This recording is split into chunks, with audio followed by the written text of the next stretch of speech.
Hi, and welcome back to my tomography class. So, what we've been talking about so far has been a build-up to the Fourier transform. Thus far, we've defined a Schwartz space, the collection of tempered distributions, which are continuous linear functionals over the Schwartz space. I gave you a bunch of examples and a bunch of operations that we can do.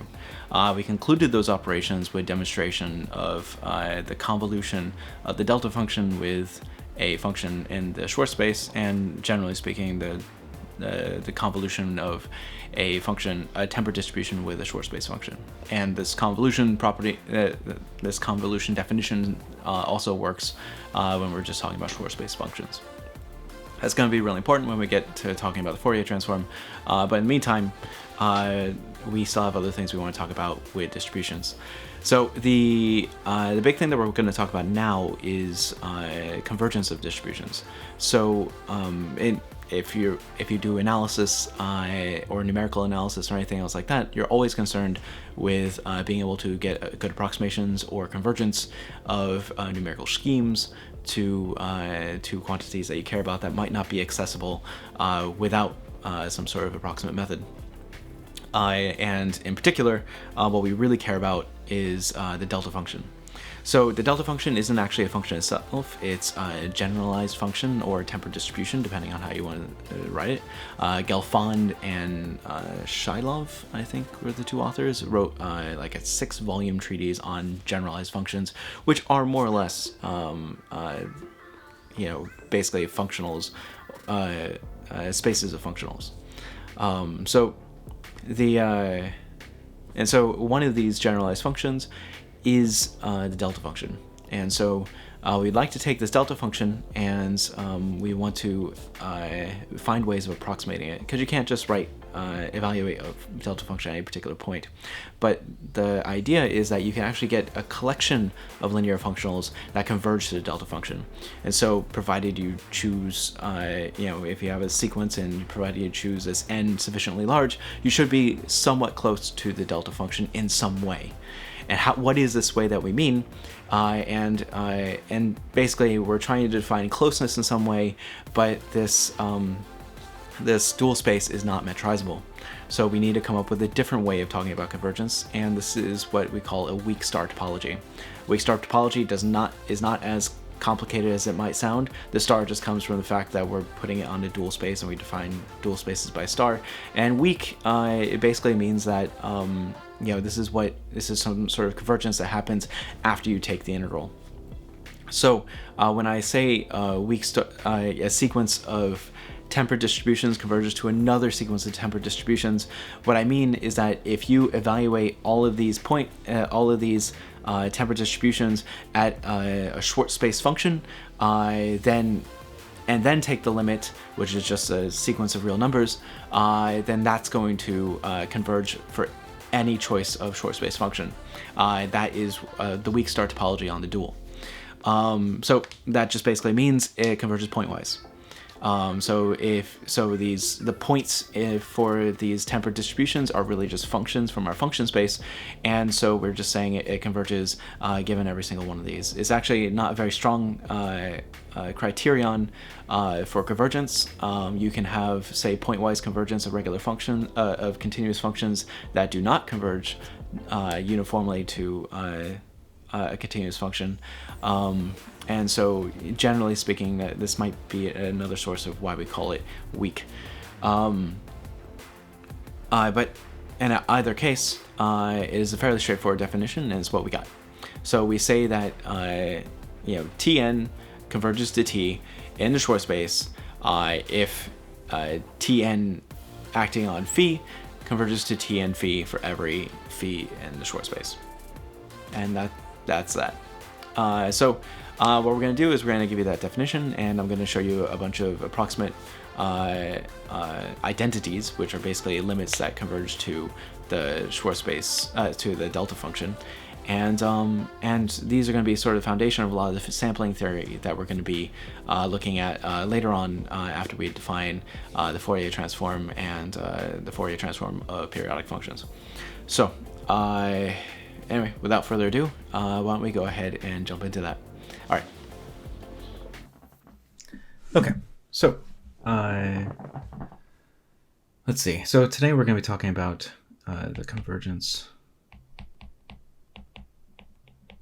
of tempered distributions. And the first definition really is convergence inside of a dual space. It is weak star convergence in particular. But basically this is what we say. So given a sequence, oh man. All right, let's start writing sequence of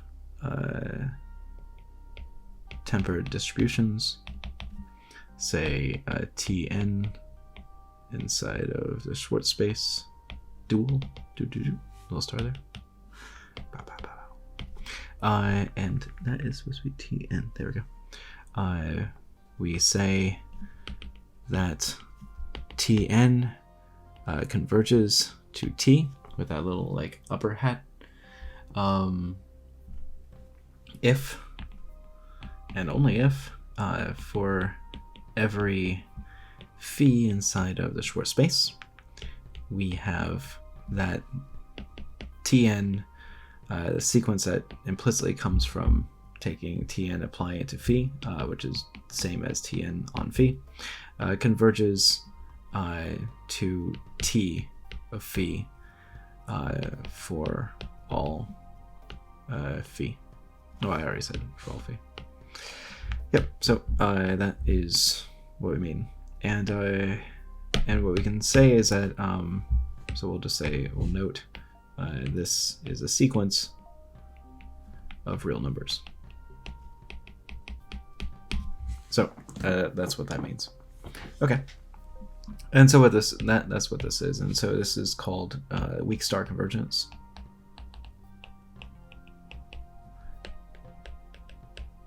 Star convergence, and it's what happens inside the dual space.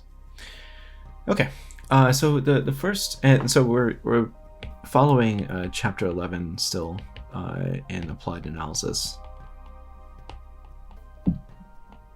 and this is the work by Hunter and his co-author over at UC Davis, and the book is available free online.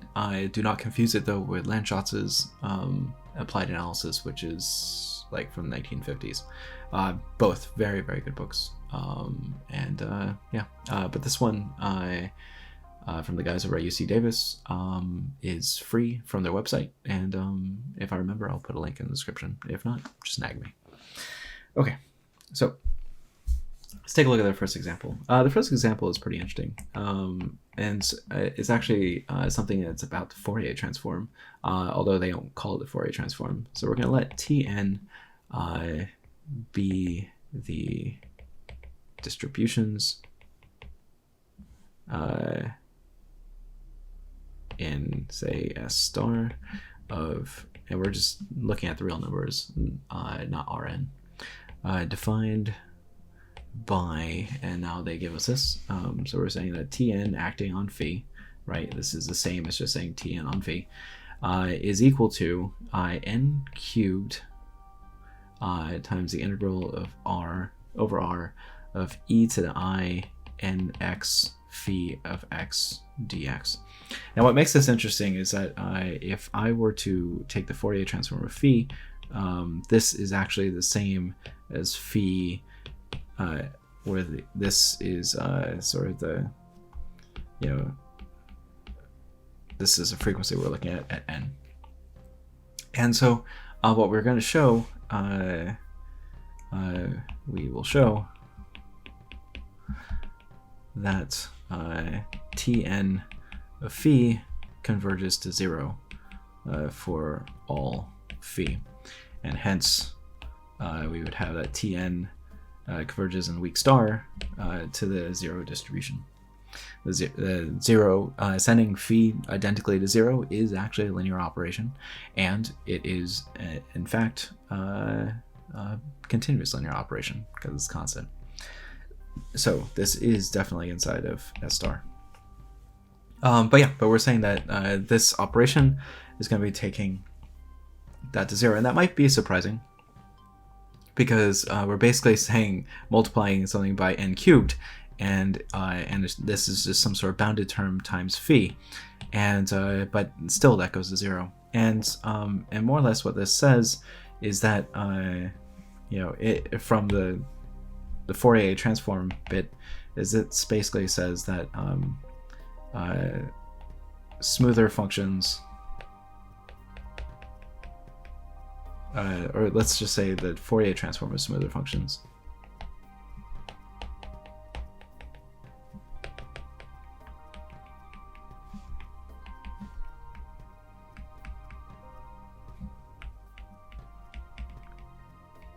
decay faster. Now, the Schwartz space functions are sort of as smooth as you like, and it turns out that their Fourier transforms are also going to be Schwartz space functions, which means they are rapidly decreasing. But if you're applying the Fourier transform to something that's just say C2 or C3, then the Fourier transforms of strictly C2 functions decay slower than Fourier transforms of, say, C3 functions. And in fact, Fourier transforms of strictly continuous functions need not decay very quickly. So that's a nice relationship here. And the converse is also true. If you decay really, really fast with your Fourier transform, if you are a function that decays really, really fast, then that means that you're going to be rather smooth. Your Fourier transform is going to be rather smooth. And so what we'll see is that if we take a compactly supported function, then their Fourier transforms are not only smooth, but they're actually entire functions, which is something that comes out of complex analysis. Okay, so let's go ahead and prove this. We don't actually have to know what the Fourier transform is to do this, but this is the same operation that you would do in that case. So what we're going to do then is we're going to take a look at, say, let's switch back to blue. So we're going to take a look at, say, Tn acting on phi, and I told you before this is n cubed integral over r, not n, but just r, because this is just real valued functions, of e to the I n x times phi of x. Oh, I guess I got that wrong. He put in plus here rather than minus, and so the difference here would be putting a minus sign there. But it doesn't really make that much of a difference. It decays one way or the other. And the reason is the same. So what we're going to do is we're just going to use integration by parts. And so the integration by parts formula is, say taking an integral u dv is equal to uv minus the integral of v du. And if you have bounds, say minus infinity and infinity here, then minus infinity and infinity, then minus infinity and infinity. Schwartz space functions evaluate to 0 as we go off to infinity, and so that initial term disappears, and so what we're left is this. And so what we can do then is we can just go ahead and use integration by parts over and over again. And so I'm going to set e to the I and e to the I and x dx. I'm going to set as my dv, and I'm going to set phi of x is going to be my u, right? So as I move up, this is what's going to happen. I'm going to have n cubed, and then divided by I n, integral over r, put a minus sign there, blah blah, and get e to the I n x phi prime of x dx, right? And so and then we can just keep doing this, same sort of deal, minus, now it's going to be plus n cubed over I squared n squared, integral over r of e to the I n x times phi double prime of x dx. I mean, a Schwartz space function, you can just keep taking derivatives. There's no confusion here. So then you get n cubed over I squared n squared, or I cubed n cubed, and this is going to be e to the I n x times phi triple prime of x dx, and keep it going. So we get, so now we've canceled out n cubed altogether, but we'll do it one more time. n cubed over I to the 4 n to the 4 integral over r, probably put that over there, e to the I n x phi 1, 2, 3, 4 of x dx. Okay. Now, let's see, did I do enough? Yep, I think I did enough here. So let's see. So I get 1 over I to the 4 is just 1, so we get 1 over n times the integral of over r of e to the I n x times phi 1, 2, 3, 4 of x dx. And what we can show is that this term is bounded, if you like. Basically, we're a rapidly decreasing function. This has norm 1, and this is certainly going to be integrable. And so we can show that integral over Rn of e to the I n x phi for x dx. Remember, this is still in short space. Using triangle inequality, this is less than phi, let's put 4 now, of x dx, absolute value on the inside, which is, we know, is less than infinity. But this is going to 0. And so this term is going to 0. And this phi was just an arbitrary function out of the short space. All we needed was that it was 4 times differentiable, and every function in a short space is 4 times differentiable. And we also needed that it was integrable. The fourth order is integrable. And again, we know that's true. So there you go. So let's change color. So therefore, say that Tn converges to 0 in S star. Okay, so we have our tempered distributions are converging 0 here. All right, so basically what this says, like I said before, this is in fact the Fourier transform evaluated at minus n, and hence multiplied by n cubed, and that means that it really decays very, very quickly. And in fact, I can replace n cubed with anything I want. I can put n cubed into the 5th, into the 3000, into the 20 million, and this would still decay to 0. Because all that I would need to do is just take higher and higher derivatives of phi, and I know that lands me back into short space every single time. And so that tells you that this is sort of also rapidly decreasing. It doesn't matter the polynomial I put out here, it still goes to 0. And it doesn't even have to be evaluated at just integers. I mean, we could replace that with some sort of omega and replace n with omega, and all this would still hold out. It's just hard to talk about sequences when you're talking about just omega.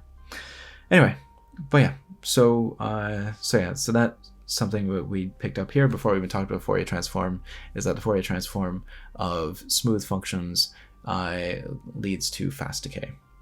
Okay, so now let's talk about something else.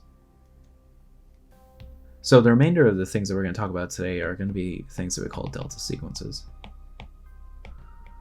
And these are basically, say, Tn inside of our Schwartz space such that Tn converges to delta. Well, I guess we'd put upper arrow delta. All right, and so these will give us sort of sequences that lead to a function evaluation in some way. And you can use these to do function reconstruction, and if you just choose the right one.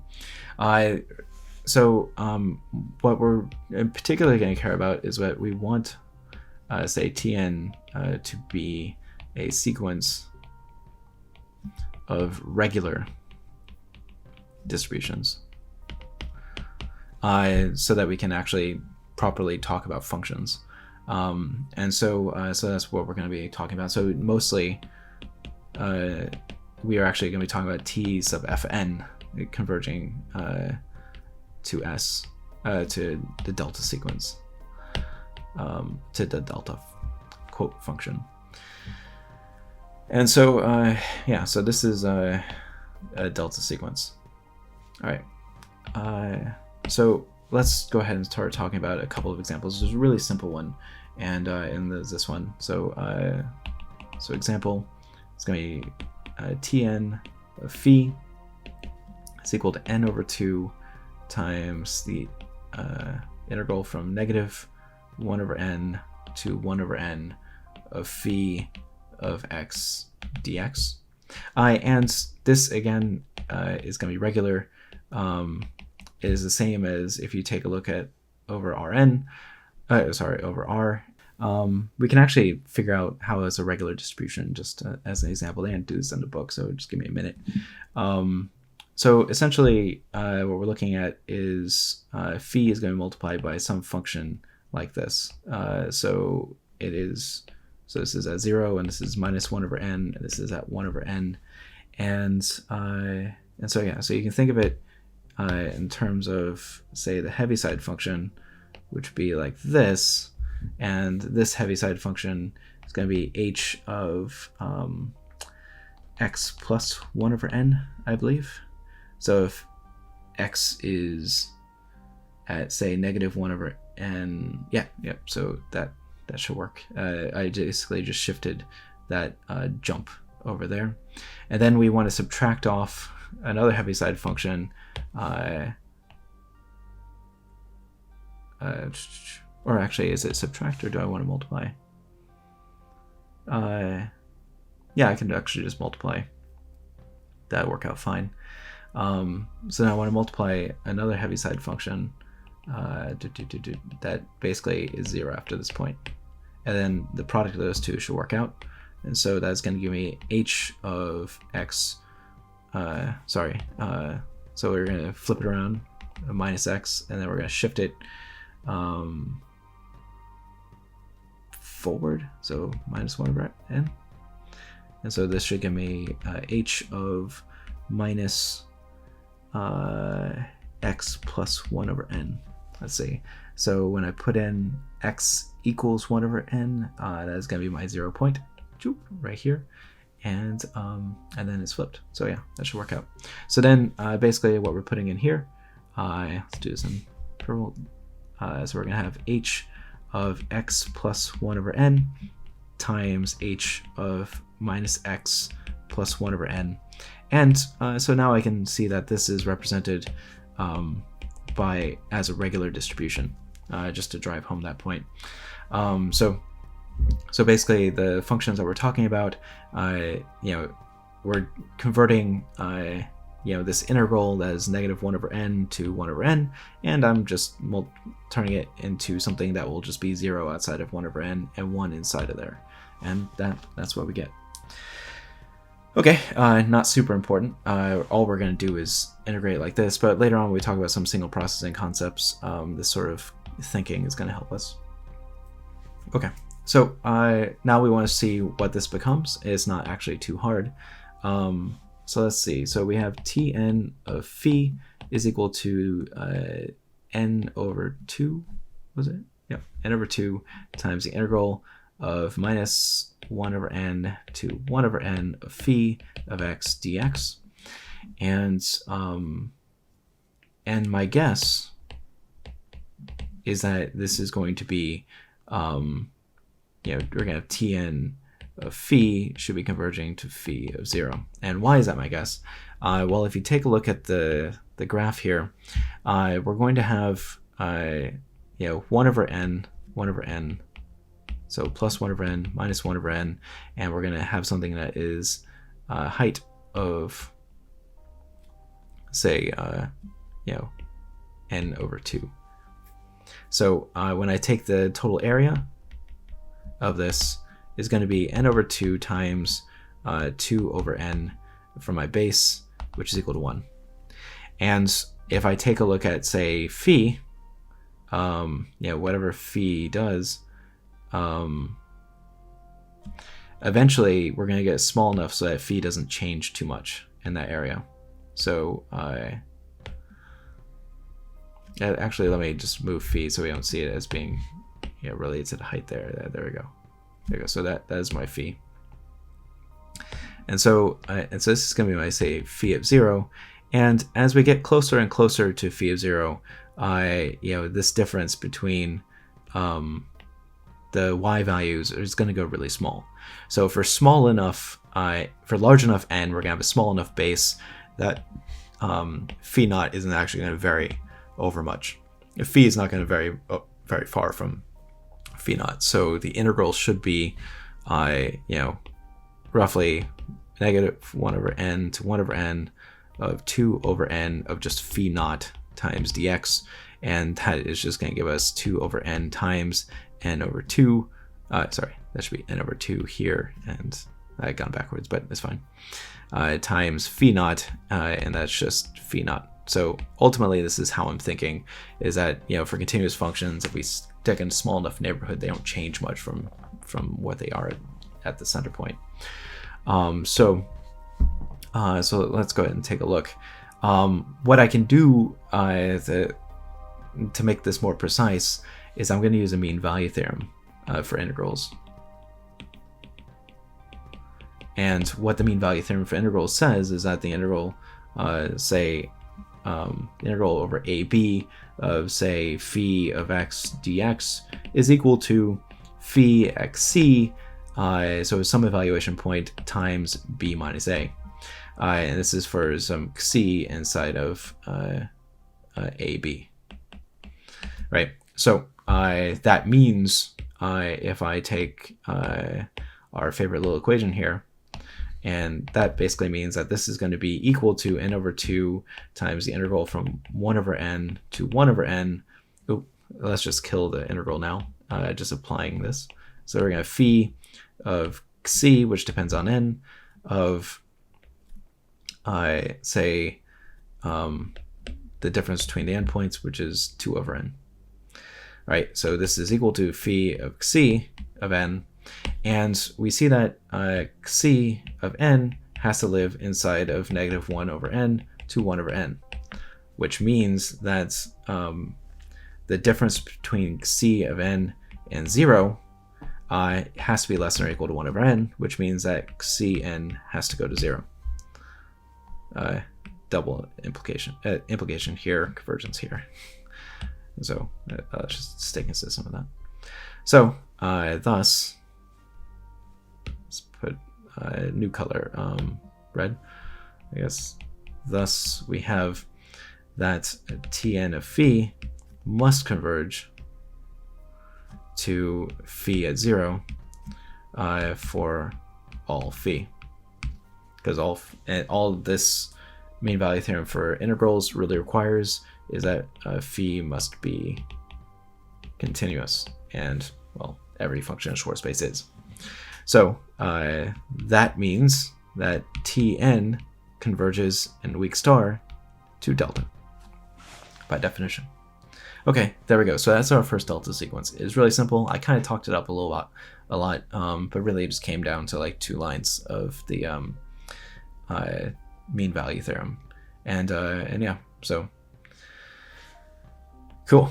So let's see. So there's one delta sequence. This one, not very complicated one, but there's more important ones. Let's go ahead and bring those up. Okay, so here we're going to talk about another delta sequence. This is the sinc function. All right, so the sinc function has a pretty simple definition, and it is basically given by this.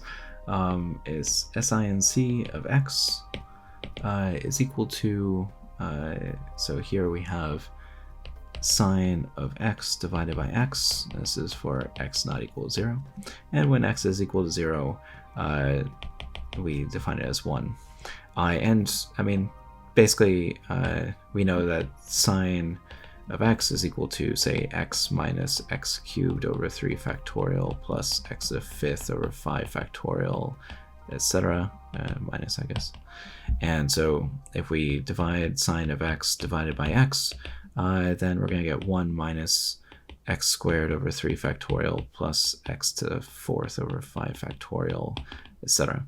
And so if we take the limit as x goes to 0, we're going to get 1. And so this tells us that this is a continuous function.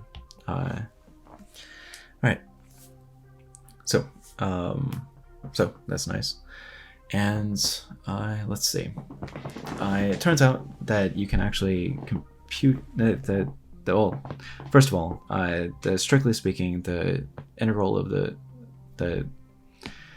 integral over Rn of sinc of x dx is strictly speaking undefined.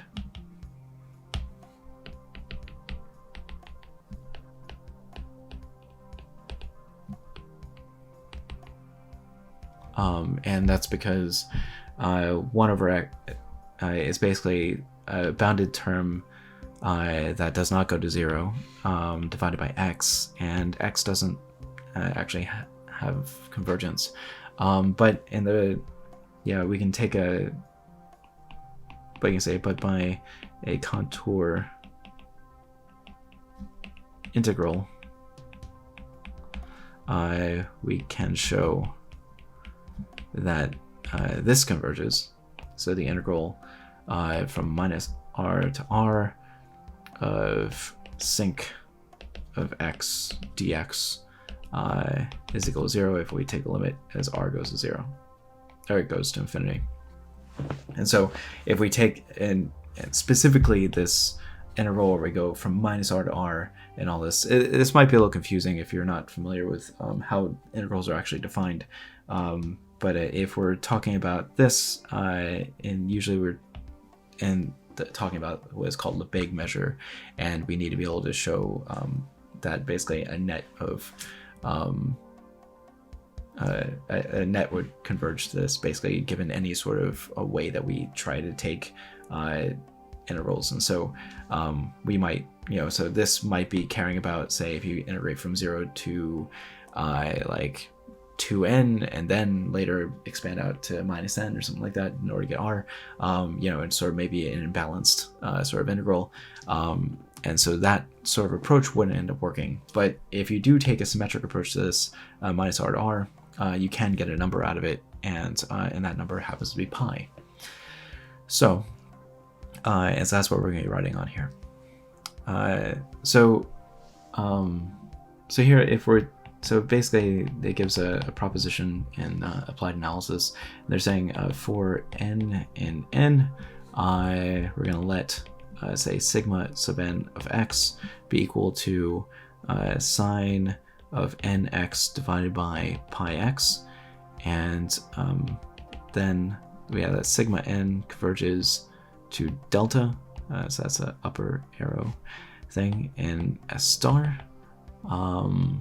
as n goes to infinity. And here, when we say that this function converges to delta, we mean that here we're talking about the regular distributions determined by this function Vn. So we're equating a sigma n with this regular distribution here.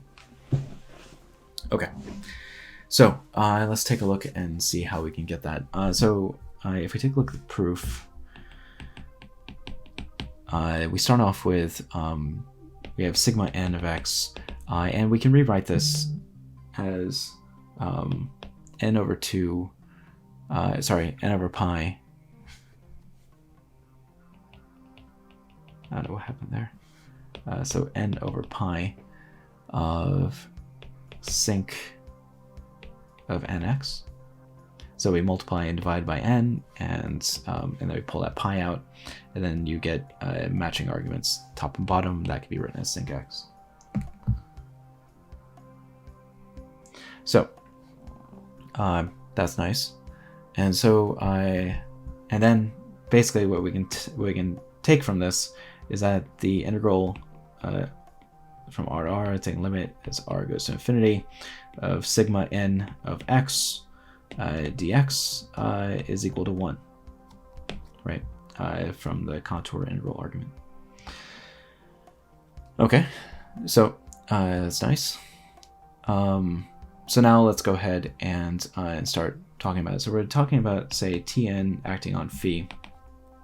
And first we're trying to talk about the integral from minus infinity to infinity, still just talking about over r, of psi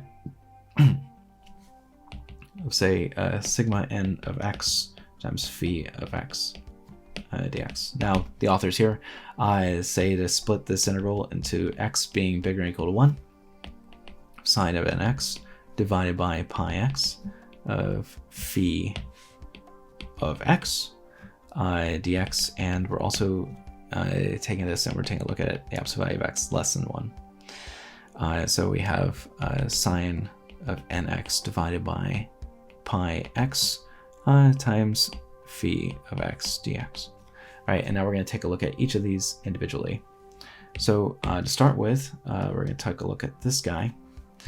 And so we see that if we take the integral, so here, if we take the integral for absolute value of x greater than or equal to 1, of sine of nx divided by pi x times phi of x dx,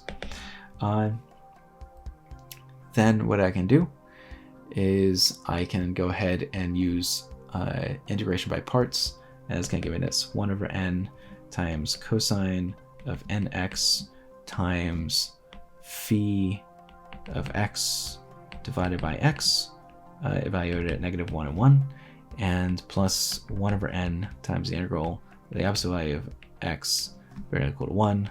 We have cosine of nx times phi of x divided by x prime, whatever that is, dx. And so here we're using u is equal to phi of x over x, and we're using dv equals sine of nx. Now we want to do that dx. We want to do that because when we integrate this, we're going to pop out a 1 over n, which is what happened here and here. And so we can use that guy to show that this term is going to go to 0.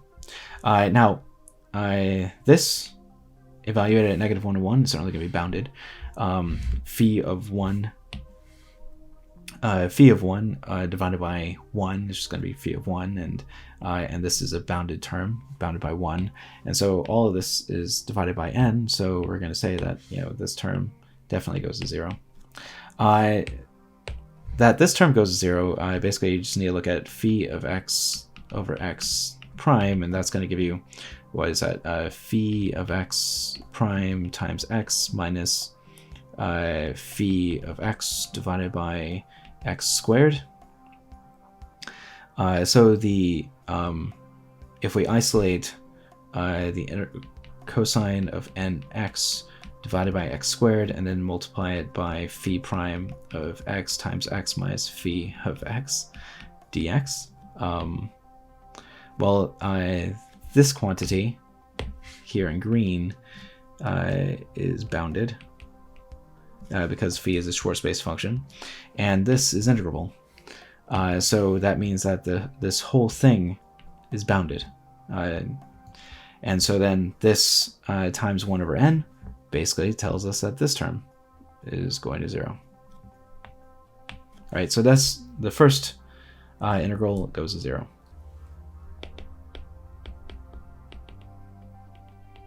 And we got this by integration by parts.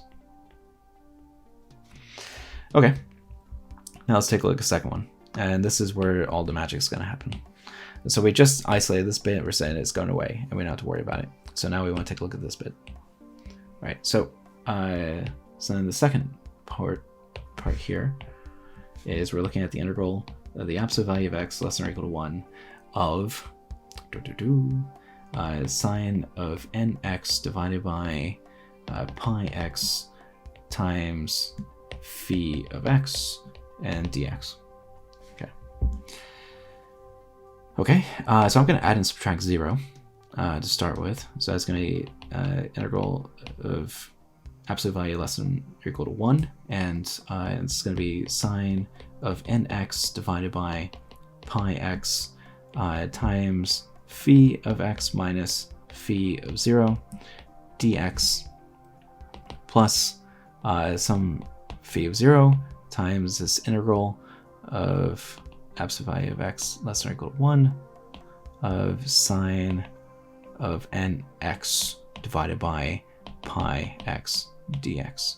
Okay, so why am I adding and subtracting 0? So I'm basically thinking that just like I did before when I said that, for very small widths, I believe that, the phi naught, phi should not vary much from phi naught.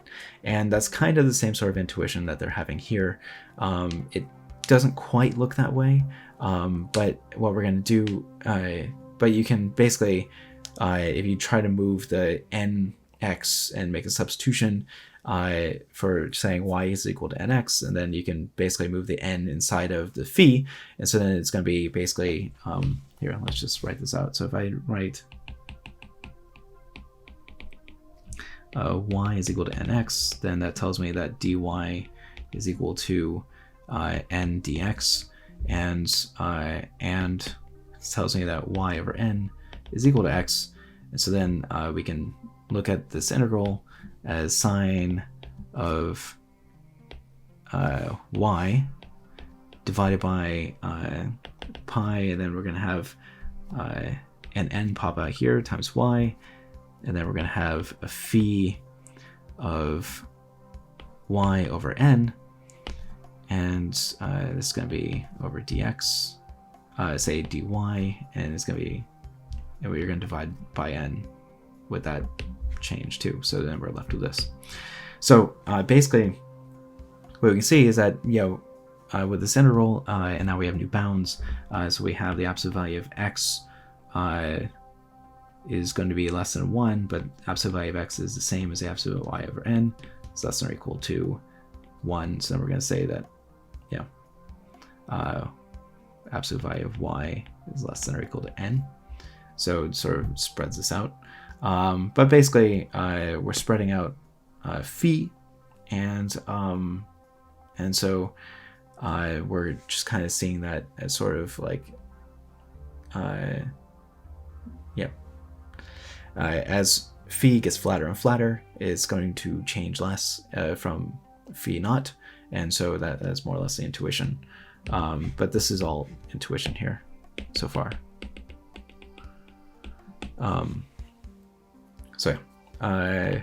So let's go ahead and actually show that this actually works. Okay, so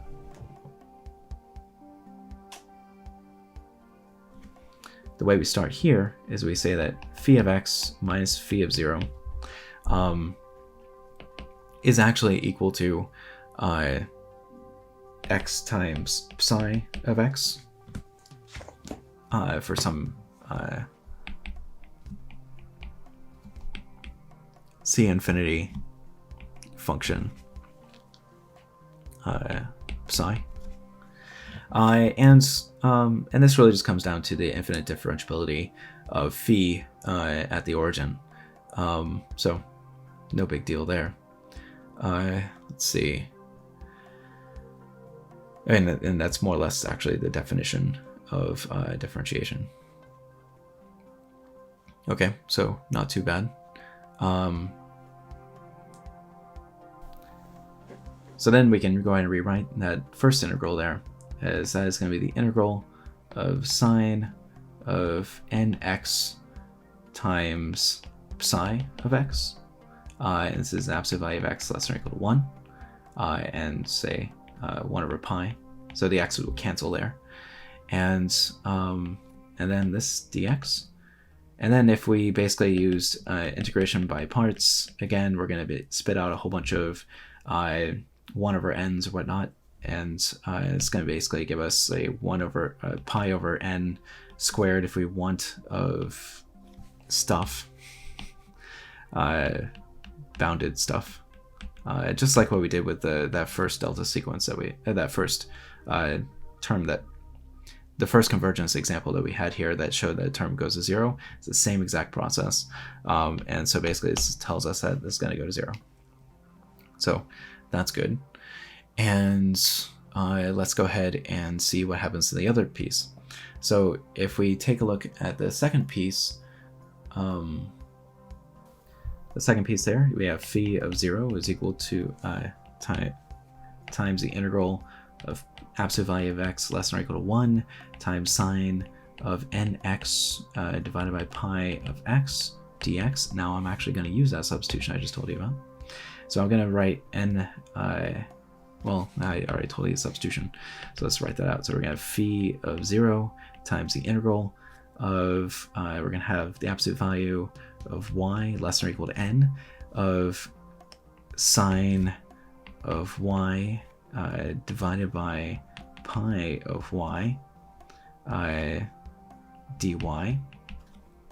And this is, and so all those n terms had canceled, and we can basically think of this as, instead of just the absolute value of y less than or equal to n, we can write this as going from minus n to n for y. And we just showed that the sinc function itself, without that pi there, converges to pi. And so this converges to phi naught times 1. Whew, there we go. So basically we showed that this term goes to 0, and we showed that this whole thing goes to 0, and the only thing that's left is that this term ended up going to phi naught. And so then basically what we showed through all of that is that all that's left is that Tn converges to Tn of phi converges to phi naught, right? So just putting it all together. So therefore Tn of phi converges to phi naught, which implies that Tn converges to the delta function. And there we go. That's our delta sequence. Okay, so this is an approximate identity argument, and yeah, that's more or less how they work. You always split off the tail and just shows that goes to 0 in some fashion, and then you show that whatever's left over must be going to phi naught, and you're done. And so we're showing basically over and over again how you get the delta function, but keep in mind we can get the evaluation at any a function at any point by using shifts and reflections and all those other things through the convolution property. And so now basically we have more or less something that we have a method of obtaining these function evaluations through duals and limits. Okay, so that's probably a good place to stop. And yeah, thank you for listening. Okay, so we're back, and thank you for sitting through that. So again, we're pulling from the book Applied Analysis by Hunter and oh my god, I'm so sorry for the other guy. I cannot pronounce his name, but I have it up here, and you can check it out. It's a $60 book, but it's free on their website, so go ahead and take a look if you'd like. Yeah, I'm just going through the PDF here. Unfortunately, I only downloaded this chapter. They have an individual chapter that you can download as well as the entire textbook. And I just grabbed this chapter 11, which is on tempered distributions and the Fourier transform.